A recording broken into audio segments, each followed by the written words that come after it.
Ladies and gentlemen, welcome to the Football Daily Weekly. I have Laurence and Adam with me once again. Good to have you here, chaps, and it's good to have you here, the viewers. We're going to be talking about the European transfer activity in the European football leagues come this January, who we think's going to go where the rumours are lying, and which clubs are going to do business. Let's start with Borussia Dortmund. They've lost one or two big players in recent years, and they may well lose one or two others.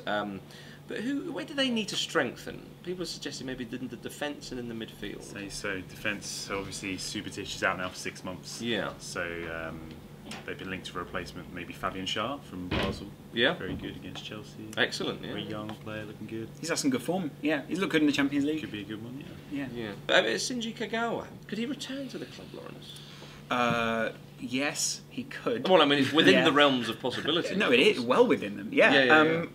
There have been Nuri Sahin did exactly the same. Went out for a little while, found it wasn't as good away from Dortmund, and decided to go back. Bayern Munich don't appear to have too many weaknesses. Don't bother. Don't sign or sell anyone. Do they need to strengthen?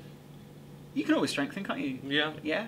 I think if they sign Lewandowski, as is the rumour, yes, they'll be even stronger than they are now. Well, I mean, Guardiola's not really playing with a front man as such, is he? It's like fitting another sight on your gun, isn't it? It really is. Yeah, that's a lovely analogy. Yeah, because you can shoot a little bit further, possibly. It changes things up. I think he loves that tactical adaptability that maybe we didn't know about Barcelona. We just thought Barcelona would just go through anyone, and that would happen. And now he's at Bayern Munich. We expected him to do the same, but actually he's showing he's a lot more tactically adaptable than we thought he could be. And Lewandowski would be the perfect guy to change it up. Moving on swiftly, Barcelona, despite signing Neymar and having some wonderful players, of course, they're a little bit weak in defence, people have said, and I think that's fair. I mean, Gerald Piqué is obviously he's a great player, but he's had a few criticisms of late, and Javier Mascherano is not a natural centre-back, although he has done a good job for them there.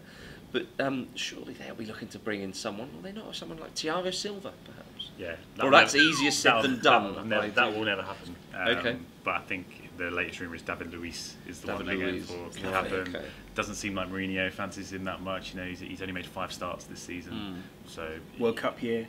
Yeah. Blah blah. Could be on his way to Barcelona. Would be interesting. What do you think, Laurence? He would fit perfectly. I'm not sure that David Luiz will leave in January.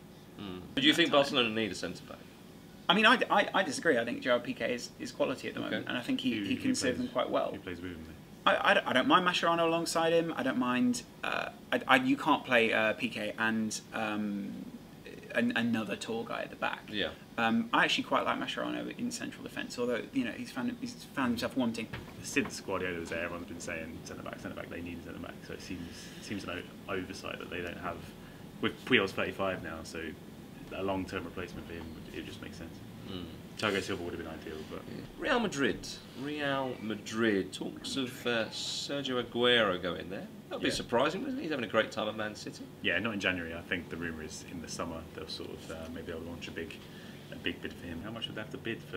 Would they bid another £90 million or something? Well, now that people know what Real Madrid will go, yeah, what lengths they'll go to get their man. I think Aguero, if they did want to bid him, it could be in excess of 86 million, which would be absolutely remarkable. There is also worth making the point that I know everything hinges on a World Cup year, and I can pretty much make whatever point I want. But if you can inflate someone's price post World Cup, why sell in January? Paris Saint-Germain, though, let's go to France.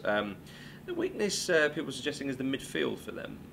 Pastore is perhaps not had this season the impact that he did last season. Yeah, he looks likely to leave. Yeah, and there's more of a creative midfielder. No, definitely. Possibly looking at. The big rumours are Juan Mata and Paul Pogba. So I can't see. Right. I'm not sure if that's actually going to happen or not. I think Juan Mata potentially is in the realms of possibility, but Pogba not so much. Nah, I can't see that happening. And also, how much does that change their system? If you get a Juan Mata in there, you get a Paul Pogba in there. I know Mata plays at the head of that three, doesn't he? Yeah. But I mean, they don't have a midfield which needs to be particularly creative. They just need a midfield that's going to be solid in supply and support that attack. And I'm wondering if therefore they actually do need to strengthen that. What about Milan? AC Milan. Anyone, get anyone. Yeah? Yeah, I mean, just they need a get centre-back. someone in. Their defence is a bit ropey. It was shambles over the weekend. I know they came back and won 3-1, but it was the one goal that they got. It was an awful goal to concede, and it's in that time where you just look at Milan and think, what are you doing? The trouble is, we often say with these clubs is that there is a lack of money. Yeah. All the money seems to be at about 3 or 4 different clubs at the moment in Europe. So I think they'll sign people either for free or very cheap. So they've got Kazuki Honda coming in January, which obviously for free, which is a smart move. But offers nothing defensively. No, not where they needed to strengthen. Just attack more, and it's a good point. Could work. What about elsewhere in Italy? I mean, Juventus, would they get anybody in? And Roma as well. I mean, it's hard to criticise the side who's top of the league, isn't it? But we've said they can always improve. Yeah. Midfield, possible upgrades. But Juventus are a very well balanced side, are they not? Yes. If anything, they're just renegotiating contracts, so it's about not losing people in January. I mean that's just as important. And loans are also a great way of strengthening your side come the end of the season. I wonder if there's going to be a lot more loan moves. That makes sense. People who basically want to get World Cup football, but they're not getting a consistent run in their side. That'd be interesting. There is the rumour of Yohan Kabay going to Roma. Is there? Depends if Newcastle are going to finally sell him. He seems to want away. Does he though? But the thing is, if you can get consistent football at Newcastle, why would you go anywhere else in a World Cup year when you know? And I think he said publicly more recently, I'm learning from the physicality of the Premier League that'll benefit me really well come the World Cup, because they say international football in the midfield is a bit more physical than on the continent. So maybe it is benefiting him right now to be at a side such as Newcastle. He is starting games for France. Yes, exactly. Indeed. Well, that's all we've got time for this week, ladies and gentlemen. Thanks for watching. Thanks again to Laurence and Adam.